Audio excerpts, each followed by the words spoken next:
Top quality और consistent performance के लिए सिर्फ सिल्वर पंप नाम याद रखना।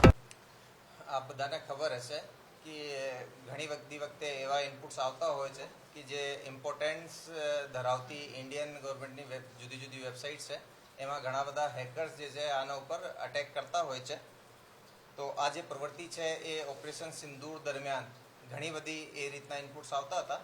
આ બાબતે એટીએસમાં પણ જે અમારા સોશિયલ મીડિયા સેલ છે અને ટેકનિકલ ટીમ્સને આ બાબતે સૂચના આપેલી હતી. સાથે સાથે બીજા જે ફિલ્ડના ઇન્સ્પેક્ટર ડીવાયએસપી છે બધાને પણ આ માહિતી આપવામાં આવી હતી કે એ બાબતે આપણે સતર્ક રહીને ઇનપુટ્સ તલાશ કરવા છે. આ દરમિયાન અમારા એટીએસના ઇન્સ્પેક્ટર ધ્રુવ પ્રજાપતિને એક ઇન્ફોર્મેશન મળી હતી કે નડિયાદનો રહેવાવાળો એક જસીમ શાહનવાજ અંસારી નામનો માણસ છે. એ અને એક બીજો માણસ જે કે કાયદાના સંઘર્ષમાં આવેલો છે, જેની ઉંમર 18 વર્ષથી ઓછી છે, એ બંને મળીને એક એનોન્સેક નામનો એક ટેલિગ્રામ ગ્રુપ ચલાવી રહ્યા છે. આ ગ્રુપ પર એ લોકોએ જે ઇન્ડિયન વેબસાઇટ્સને આ લોકો હેક કરે છે આ બાબતની માહિતી જે છે વિથ સ્ક્રીનશોટ વિથ પુરાવા આ લોકો એક ગ્રુપમાં નાખી રહ્યા છે. અને સાથે સાથે દેશ વિરુદ્ધના જે ઘણા બધા કમેન્ટ છે એ પણ આ વેબસાઇટ ટેલિગ્રામ ચેનલ ઉપર એ લોકોએ કરી રહ્યા છે.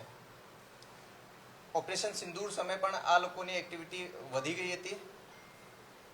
આ ઇનપુટને પછી ખરાઈ કરવા માટે એટીએસના જે એસપી છે કે સિદ્ધાર્થના નેતૃત્વમાં એક ટીમ બનાવવામાં આવેલી, જેમાં ડીવાયએસપી વિરજીત પરમાર, પીઆઈ ધ્રુવ પ્રજાપતિ, પીએસઆઈ મયંક ઝાલા, પીએસઆઈ જિજ્ઞેશ વગમોરા, આ બધાને એક ટીમ બનાવીને ડિટેલ એ લોકોએ જે બાતમી હતી આને કોરિલેટ કરી જુદા જુદા માધ્યમોથી આ જે બંને માણસો શકમંદ હતા આના જે ટેલિફોન્સ હતા, મોબાઈલ્સ હતા, એની પણ ચકાસણી કરવામાં આવેલી.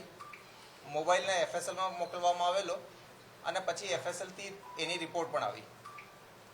રિપોર્ટ્સમાં એની વર્કિંગ કોપીમાં ઘણા બધા સ્ક્રીનશોટ્સ અને આની એક્ટિવિટી બાબતમાં ખ્યાલ પડ્યો તો ડિટેલથી જાણવા મળેલ કે એ લોકોએ પહેલાં એક એક્સપ્લોઇટ એક્સસેક નામથી એક ચેનલ બનાવ્યો હતો.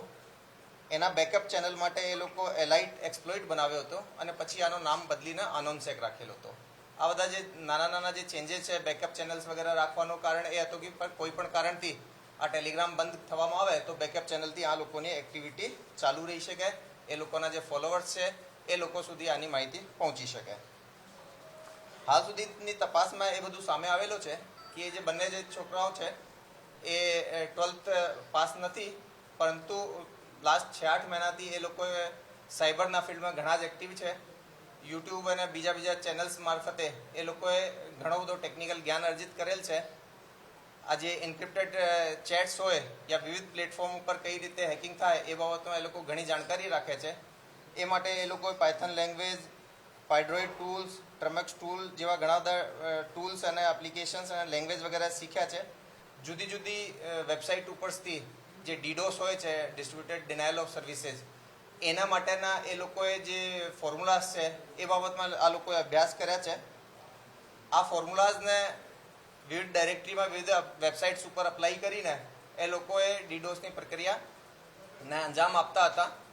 એ બાબતમાં જ્યારે એક ઘણી બધી જુદી વેબસાઇટ્સ ઉપર આ પર્ટિક્યુલર જે વેબસાઇટને એ લોકોએ હેક કર્યા છે એને ચેક પણ કરતા હતા અને આ જ પર્ટિક્યુલર વેબસાઇટ ડાઉન થઈ ગઈ છે આ રીતના લોકો પાસે જ્યારે પુરાવા આવતા હતા તો એ લોકોએ એના એનોન્સેક ગ્રુપમાં પણ મૂકતા હતા. અને આપણી જસ્ટ જાણ માટે કે ભાઈ એ લોકોએ લગભગ એપ્રિલ મહિનામાં લગભગ 50થી વધારે ઇન્ડિયન અને સ્ટેટ ગવર્મેન્ટની જે વેબસાઇટ્સ છે એના ઉપર આવા અટેક્સ કર્યા છે. જ્યારે એ લોકો અટેક કરતા હતા અને પછી એના જે પુરાવા મૂકતા હતા તો એમાં ઘણા બધા આવા રેડિકલ લાઇનના જે સ્ટેટમેન્ટ્સ જે છે જે આની મંશા બતાવે છે એ બધા પણ લખતા હતા. જેમ કે hi India, we just took down your financial shield and servers, એ રીતના સ્ટેટમેન્ટ સાથે મૂકતા હતા. 7 મહિના દિવસે પણ એ લોકોએ 20થી વધારે વેબસાઇટ ઉપર આ રીતના અટેક્સ કર્યા હતા. અને એ વિશે પણ જ્યારે એ લોકો એના પુરાવા એના ચેનલ ઉપર મૂકતા હતા તો એ બાબતે પણ એ લખ્યા છે કે India May have started it but we will be the one two finish it. આ રીતના સ્ટેટમેન્ટ્સ આ લોકોની મંશા દર્શાવે છે. અને એ લોકોએ જે 50થી વધારે જે વેબસાઇટ છે વિવિધ defence, finance, aviation, urban development અને સ્ટેટ ગવર્મેન્ટની વેબસાઇટ છે એના ઉપર આ લોકોએ આ રીતના અટેક્સ કરતા હતા. આ બાબતે અમે આઈટી એક્ટ 43 અને 66F જે સાયબર ટેરરિઝમના ઓફેન્સ પરિભાષિત કરે છે એની અંદર અમે આ એફઆઈઆર રજીસ્ટર કરી છે અને આગળની કાર્યવાહી હાલ ચાલુ છે. આ લોકો ક્યાંથી આખી લાઈન મળી અને કેવું કરવું જોઈએ? આ મેનલી હું આપને કીધા કે એ લોકોએ ઓનલાઈન જાતેથી શીખ્યા છે. એ પ્રાથમિક અમારી એની પૂછપરછમાં બહાર આવ્યો છે. એ લોકોની ઓનલાઈન જે હિસ્ટ્રી છે આ જોવામાં પણ આ ચીજ જે છે આ કન્ફર્મ થાય છે. એ સિવાય એ લોકોને કોઈ બીજી રીતે અગર કોઈ સહાય મળ્યો હોય તો એના ઉપર પણ અમે તપાસ કરીશું. દુશ્મન દેશના કોઈ વ્યક્તિઓ સાથે સંપર્કમાં ખરા? કોઈ ફંડિંગ મળતું હતું ખરા આરોપીઓને? હાલ સુધી આના બેંક અકાઉન્ટમાં એ રીતનો કોઈ ફંડિંગ અમને દેખાતો નથી. પરંતુ આ હાલ કાલે જ એફઆઈઆર દર્જ કરીને એ જે આરોપી છે એને અમે કોર્ટમાં પ્રોડ્યુસ કર્યા છે. એને આજે રિમાન્ડ લેવામાં આવશે અને ફ્યુચરમાં આ લોકોની જ્યારે અમે કસ્ટડી દરમિયાન આના બેંક અકાઉન્ટ પણ ચેક કરીશું, બીજી પણ રીતે કોઈ રીતે પૈસા મળ્યા હોય તો એ પણ ચેક કરીશું. પણ હાલ પ્રાથમિક રીતે જે અમને માહિતી મળી છે એમાં એ લોકો પાસે એવું કંઈ હતો નહીં. ખાસ કરીને રેડિકલ જે માઇન્ડસેટ હતો અને દેશ વિરોધી જે માઇન્ડસેટ છે એના લીધે એ મેન આનો જે ઇન્ટેન્શન છે એ છે.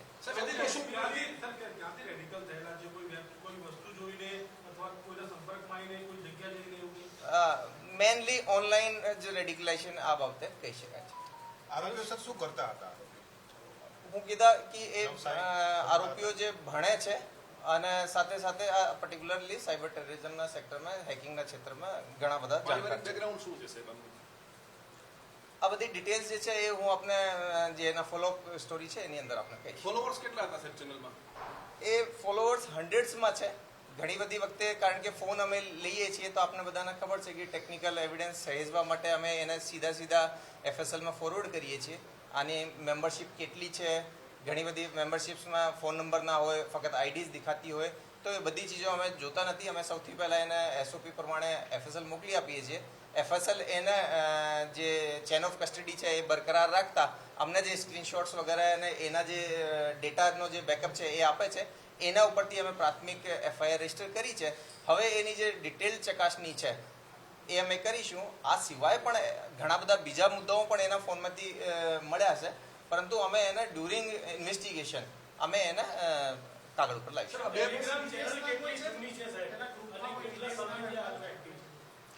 જો લગભગ એ 6-8 મહિનાથી એ લોકો એક્ટિવ છે. અમને જે એફએસએલથી જે ડેટા મળ્યો છે એની અંદર એપ્રિલ અને મઈ આ 2 મહિનાઓમાં એ જે સાયબર અટેક્સ છે એ બહુ વધારે કર્યા છે. આના પુરાવા મળી આવ્યા છે. આ બધાને ખબર છે એની અંદર ઘણા જૂનો ડેટા હોય, એ લોકો ડિલીટ કરી દેતા હોય. પરંતુ એ 2 મહિનામાં અમે કન્ફર્મ કહી શકીએ કે ઘણા બધા અટેક્સ એ લોકોએ જુદી જુદી વેબસાઇટ્સ ઉપર કર્યા છે. તાજેતરમાં સાહેબ એરપોર્ટ ઉપર ધમકી મળી, કોઈ નામચીન કહી શકાય ખરા જેણે ધમકીઓ આપી અથવા એટેક કર્યા હોય એવું કોઈ? ના, એ લોકોએ હાલ સુધી હું આપણે કીધા કે એ લોકો અટેક આ સેક્ટરની વેબસાઇટ્સ ઉપર કરતા હતા. એ બાબતે ધમકી દેવાનો કંઈ પુરાવો નથી, પરંતુ એ વેબસાઇટ ઉપર અટેક કરીને અને એને એ લોકોએ જે વેબસાઇટ્સ ઉપર એ લોકોએ ચેક કરવાની એની સિસ્ટમ હતી કે આ વેબસાઇટ ખરેખર ડાઉન થઈ કે નહીં, એના ઉપર વેરીફાઈ જ્યારે કરી લેતા હતા ત્યારે પછી એ લોકોએ એના જે ગ્રુપ છે એની ઉપર આ મૂકતા હતા. એમાં હાલ સુધી કોઈ ધમકી આપી હોય એવું કંઈ અમારી તપાસમાં નહીં. હાલ સુધી એવો રેન્સમ અમાઉન્ટનો અમારી પાસે આવ્યો નથી. અને આના જે એફર્ટ્સ હતા આપને બધાને ખબર છે કે જે વેબસાઇટ્સ હોય છે એમાં ઘણો બધો ફાયરવોલ હોય છે, પ્રોટેક્શન સિસ્ટમ જે હોય છે, એના લીધે કદાચ આના અટેક્સનો ઇમ્પેક્ટ જે છે એ પણ અમે એનાલિસિસ કરીશું. પરંતુ હાલ સુધી એને કંઈ પૈસા મળ્યા હોય એવું કંઈ છે. હું આપને કીધા કે એ અમે જે એફએસએલથી પ્રાઇમરી એની વર્કિંગ કોપી અમને મળી છે, એની જે ડિટેલ્ડ અમારી તપાસ છે એમાં ફોલોવર્સના એક્ઝેક્ટલી નંબર કયા છે એ તમને ખબર હોય તો ટેલિગ્રામ ચેનલ્સ ઉપર એની આઈડી શો હોતી છે. આ આઈડીઝને પછી રિઝોલ્વ કરવામાં આવે પછી અમને ખબર પડી શકે કે આ જે નંબર્સ છે એ ઇન્ડિયામાં ચાલી રહ્યા છે કે બહાર ચાલી રહ્યા છે.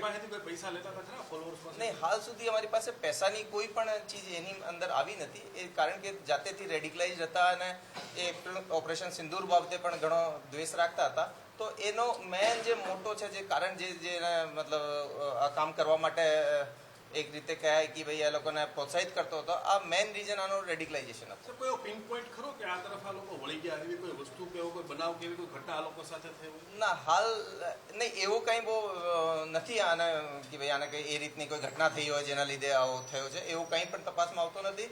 આ લોકોએ સાયબરના ફિલ્ડમાં વધારે પડતું જ્યારે ઓનલાઈન એક્ટિવિટીઝમાં ઇન્વોલ્વ હોય અને એ દરમિયાન આના કારણે બધી રેડિકલ આઇટમ્સ જોવા મળતી હોય એના લીધે આ લોકો સર થયેલા પહેલો છે. કેસ છે કદાચ આવો કઈ કઈ કલમ હેઠળ ગુનો નોંધવામાં આવ્યો છે કેટલી કડક કાર્યવાહી ફરી વખત આવું ના થાય માટે જો આઈટી એક્ટ 43 અને જે 66F છે એની અંદર અમે એના વિરુદ્ધમાં એફઆઈઆર દર્જ કરી છે. 66F જે છે આ બેસિકલી સાયબર ટેરરિઝમનો સ્પેશિયલાઇઝ સેક્શન છે અને એમાં પ્રાથમિક રીતે જે અમને પુરાવા મળ્યા છે એમાંના ઇન્ટેન્શન બી ખરેખર સાથે સાથે જાણવા મળી ગયા છે.